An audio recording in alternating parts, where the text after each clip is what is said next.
अब एक बात सावधानी से सुनिएगा। शायद शिव महापुराण के माध्यम से अभी तक ये बात सामने नहीं आई, पर शिव पंचायत कथा में आ रही है। जितने आस्था चैनल पर कथा सुन रहे हो, जितने फेसबुक और यूट्यूब पर सुन रहे हो, और जितने इस छत्तीसगढ़ की पावन धरा पर बैठकर सुन रहे हो, बहुत सावधानी से सुनना। एक प्रश्न हमारे भीतर खड़ा होता है, जब हम सूर्य नारायण भगवान को अर्घ देते हैं, जल चढ़ाते हैं, तो वो जल पृथ्वी पर जब गिरता है तो उसके छींटे हमारे शरीर पर लगते हैं। क्या वो ठीक है? क्या वो श्रेष्ठ है?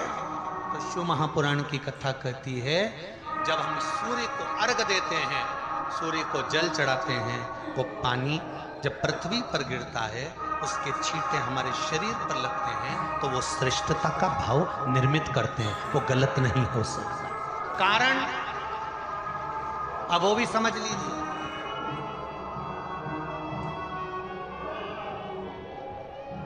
अब सूर्य नारायण भगवान को आप जल चढ़ा रहे हो, तो छींटे नहीं लगे, उसके लिए क्या स्टूल पे चढ़ के चढ़ाओगे कि कुर्सी पे चढ़ के चढ़ाओगे? अरे बोलो तो सही। अब कई लोगों के दिमाग में यह बात भरा गई कि हम भगवान को जल चढ़ाते हैं, वो हमारे शरीर में छींटे लगते हैं, जमीन पे से पानी गिरता है, वो हमारे शरीर को छींटे लगते हैं, भगवान को अच्छा नहीं लगता होगा। कौन ने कहा? पहले तो उसको पकड़ के लो।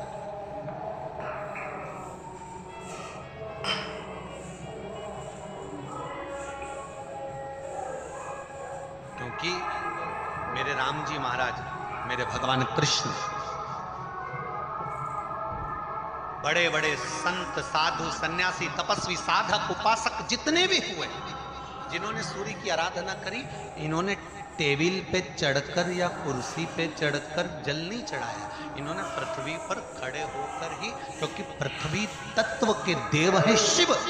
जब हम मृत्यु लोक पर खड़े होकर, पृथ्वी पर खड़े होकर भगवान शंकर का भाग पृथ्वी तत्व को धारण कर कर जल को हाथ में लेकर जब समर्पित करते हैं, और जो जल नीचे गिरता है वो शरीर पर अगर लगता है तो हमको उसका आशीर्वाद ही प्राप्त होता है, दोष नहीं लगता। पर लोगों ने इसको विपरीत कर दिया। कि कौन ने विपरीत करा? कई लोगों ने इसको विपरीत कर दिया। कौन ने विपरीत करा? तो जो दूसरे धर्म के लोग होते हैं, जिनको हिंदू धर्म से नफरत होती है और जो हिंदू धर्म की पूजन, सेवा, अर्चना को समाप्त करना चाहते हैं, वो धीरे धीरे धीरे धीरे कहने लगे कि सूर्य को जल चढ़ाओगे तो शरीर में लगेगा, शरीर में लगेगा तो दोष लगेगा। इसको कह कहकर घर घर में सूर्य को जल चढ़ाना लोगों ने बंद कर दिया कि आप जल चढ़ाएंगे तो दोष लगेगा, शरीर पे छींटा लगेगा, शरीर को ऐसा लगेगा। ये दोष नहीं। कितनी सुंदर बात है महाराज। सूर्य नारायण भगवान को जब जल चढ़ाया जाता है, हाथ सिर से 8 इंच की दूरी पर होना चाहिए। जम के बोलिए, सिर से कितना ऊंचा होना चाहिए? 8 इंच ऊपर अपना हाथ होना चाहिए मस्तक से सूर्य को जल चढ़ाते समय। और ना चांदी का, ना स्टील का, ना लोहे का, ना प्लास्टिक का, ना कांच का, ना सोने का कोई बर्तन, ना कांसे का, ना एल्युमिनियम का, ना पीतल का, केवल एक पात्र होना चाहिए, वो है तांबे का। काय का पात्र होना चाहिए? तांबे का पात्र।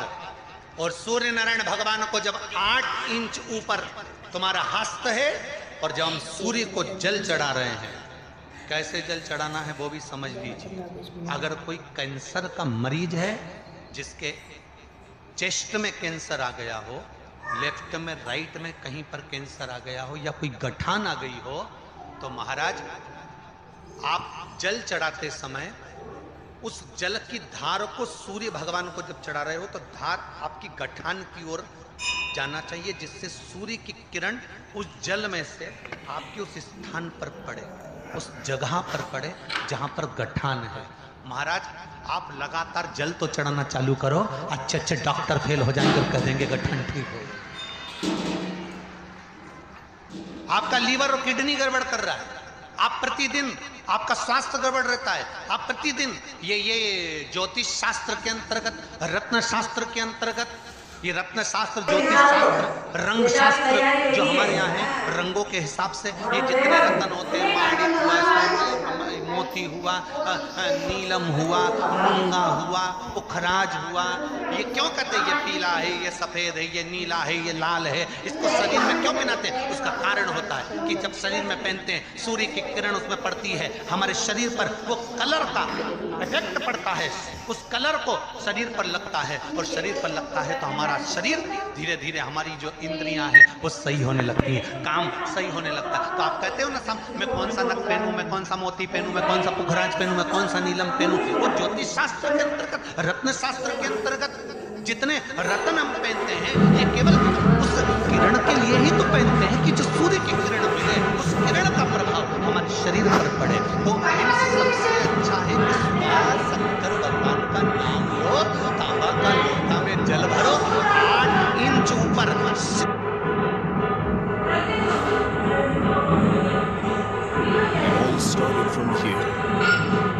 सिर से हाथ होना चाहिए, और सूर्य नारायण भगवान का दर्शन साधारण नहीं, जो जल तुम चढ़ा रहे हो वो जल की जो धार आ रही है उसमें सूर्य का दर्शन होना चाहिए, तो कैंसर की बीमारी कभी नहीं हो सकती।